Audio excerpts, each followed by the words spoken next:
Hello mga ka-anime! Welcome back sa ating channel. At bago tayo mag-umpisa sa panibagong kwento, mag-i-intro muna tayo.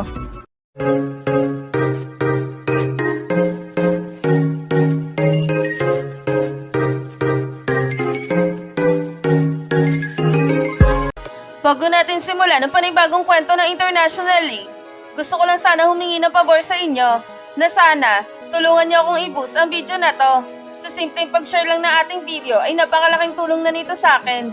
At gusto ko lang ipaalala sa inyo ng paulit-ulit na ang kwentong ito ay isang fan-made lamang na nabasa ko lang sa isang site.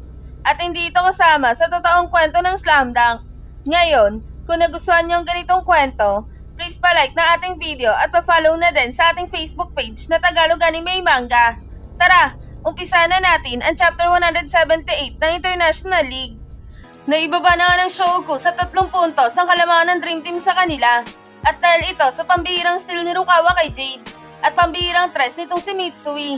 Kaya naman, ang buong manonood ay talaga namang nagwawala na sa kanilang kinauupuan. Dahil na nga sa nahahabol na ng Shouko ang kalamangan ng Dream Team sa kanila.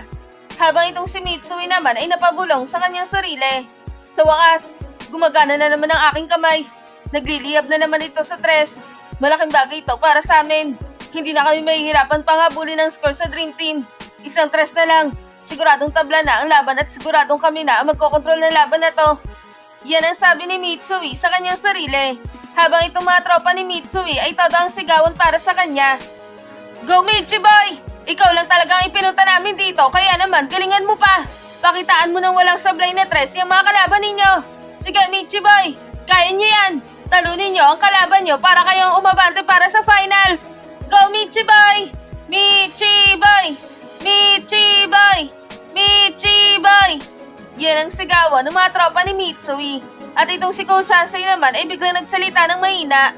Maganda na ang ipinapakitang laro ng Shouko ngayon.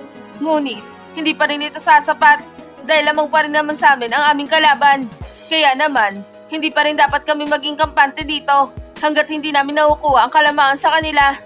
Yan ang mahinang sabi ni Coach Hansei. Habang itong si Ryota naman ay biglang nilapitan itong si Jade at talaga namang niyabangan niya ito ng bahagya. Ano ka ngayon Jade? Mukhang kakainin mo ata ang mga panlalait na sinasabi mo sa aming kupunan na. Sa susunod na manglalait ka ulit, siguraduhin mo na hindi namin kayang sabay ng iyong kupunan. Ngayon, humanda kayo sa amin dahil babawiin na namin ang mga puntos na kinuha niyo sa amin. Yan ang sabi ni Ryota na talaga namang nagyayabang na kay Jade. Masyado pa maaga Bansot para magsaya ka agad. At ipapaalala ko lang ulit sa'yo na lamang pa rin naman kami sa inyo. Kaya naman, hindi ka pa dapat magsaya dyan. Lalo na ngayon na kami pa rin naman ang nagkokontrol ng laban na to. Yan naman ang sabi ni Jade.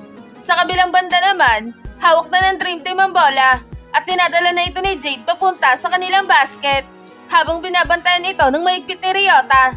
At sa pagkakataon na to, talaga namang sobrang higpit ng ginagawang depensa ni Ryota kay Jade na naging dahilan upang mahirapan itong si Jade na makawala kay Ryota. Nalabis na ikinatuwa naman itong si Fujima. Mahusay ang ginagawang depensa nitong si Miyagi Bumabawi talaga ito sa mga mali niya kanina. At kapag ganyan kahigpit ang ginagawang depensa ng ating kupunan, siguradong mahihirapan na makapuntos itong ating kalaban. Yan ang sabi ni Fujima. Tama ka nga Fujima. At meron rin akong isa pang napapansin. Nagawa ng mapabagal nila Miyagi ang rotation nitong kalaban natin. Mukhang ito na ang senyales na nagsaseryoso na ang ating mga kasamahan na. Yan naman ang sabi ni Maki. Mukhang gumagana talaga ang plano nitong si Coach Hansei dahil sa sinusunod ng ating mga kasama ang pinayo ni Coach Hansei. Nagagawa na nilang mapigilan at mapabagal ang pag-atake ng Dream Team. Sana magtuloy-tuloy na to para mabawi na natin ang kalamangan ng Dream Team. Yan naman ang sabi ni Sendo. Habang itong si Jade naman ay nahihirapan pa rin sa ginagawang depensa sa kanya nitong si Ryota. Kaya naman, nang hindi niya na talaga magawang lusutan itong si Ryota, napilitan na lang itong ipasa ang bola papunta kay Akashi. Ngunit, laking gulat nitong si Jade dahil na nga sa nagawang matapik ni Ryota ang bolang ipapasa sana ni Jade papunta kay Akashi. Ano? Nagawa niya pa ding matapik ang bola? Nakakainis! Nadadali na ako ng Bansot na to Yan ang sabi ni Jade sa kanyang sarili. Habang itong si Mitsui naman ay nagawa nang makuha ang bolang natapik ni Ryota. Kaya naman, hawak na ngayon ng Shouko ang bola. At itong si Ayako naman ay napasigaw na nga ng malakas sa kanyang kinauupuan. Shouko! Huwag kayo masyado magmadali! Kaya naman Mitsui, Hawakan mo lang muna ang bola at gumawa kayo ng isang siguradong puntos. 3 puntos na lang ang lamang ng Dream Team sa atin. Kaya naman, siguraduhin nyo makakagawa kayo ng puntos sa posisyon na yan. Yan ang sigaw ni Ayako. Habang itong mga tagahanga ng Dream Team ay naiinis dahil na nga sa muling nakuha ng Shoko ang bola sa kanila. Ano ba yan? Nakuha na naman ng Shoko ang bola. Nakakabawi na sila sa ating kupunan na. Hoy Dream Team! Ano bang ginagawa nyo? Bakit nyo hinahayaan na makabawi ang Shoko sa inyo? Yan ang sigawan ng mga tagahanga ng Dream Team. Mukhang unti-unti nang natataranta itong mga manlalaro ng Dream Team Dahil sa ginagawang depensa ng Shoko, dumadami na rin ang error ng Dream Team. Parang bumabaliktad na ang laban at ang Shoko ang nagpapatakbo dito. Yan ang sabi ni Yamato. Tama ka nga Yamato, napakahusay talaga ng ginagawang depensa ng Shoko. Dahil sa maigpit nilang depensa, nagagawa nilang masira ang matinding opensa ng Dream Team. At kapag nagpatuloy ang ganitong laro ng Dream Team, siguradong sila naman ang mamamain ng Shoko. Yan naman ang sabi ni Zeto. Habang itong si Mitsui naman ay hawak na nga ang bola at mainahon niya itong idinidribble papunta sa kanilang basket.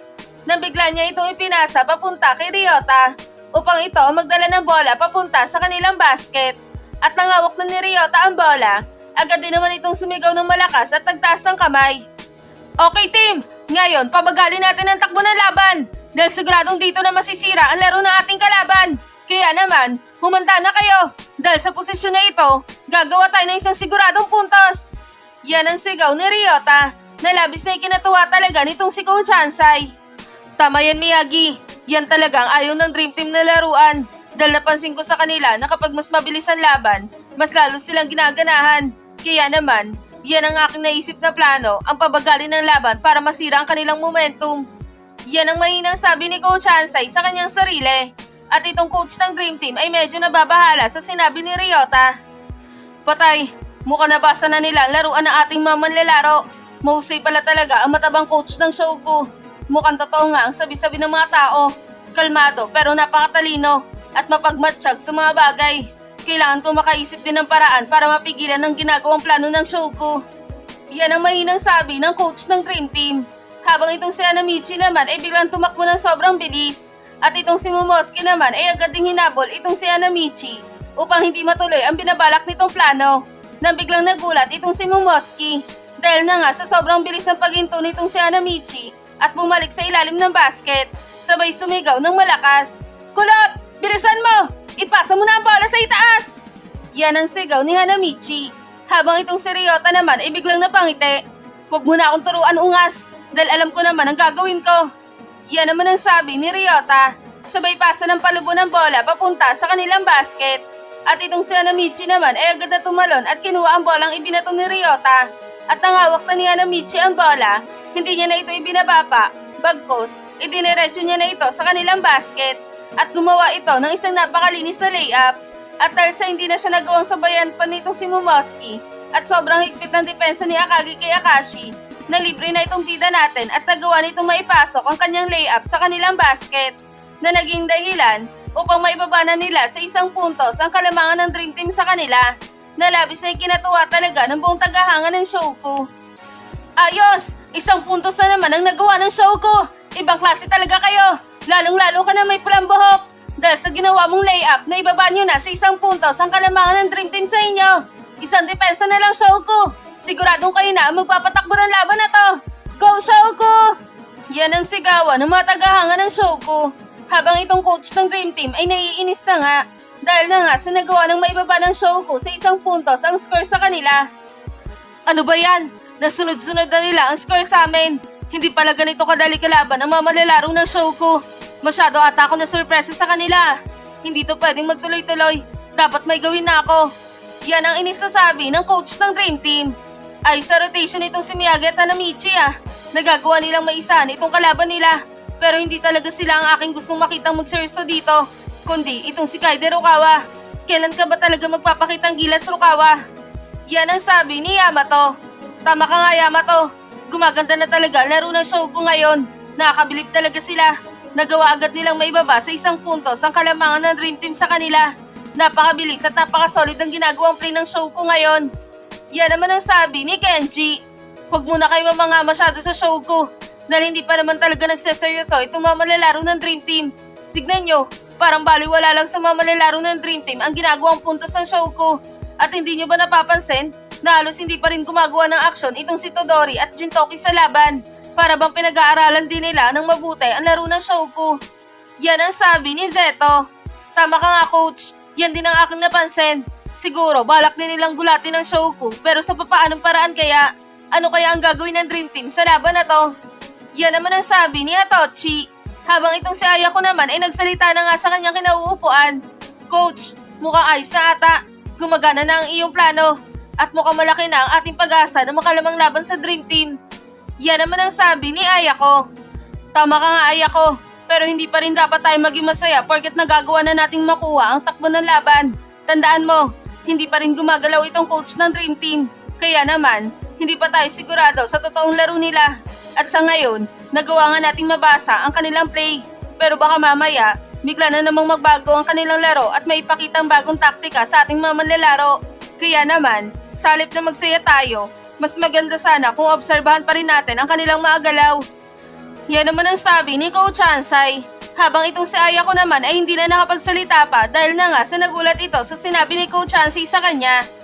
At dito na nagtatapos ang Chapter 178 ng International League.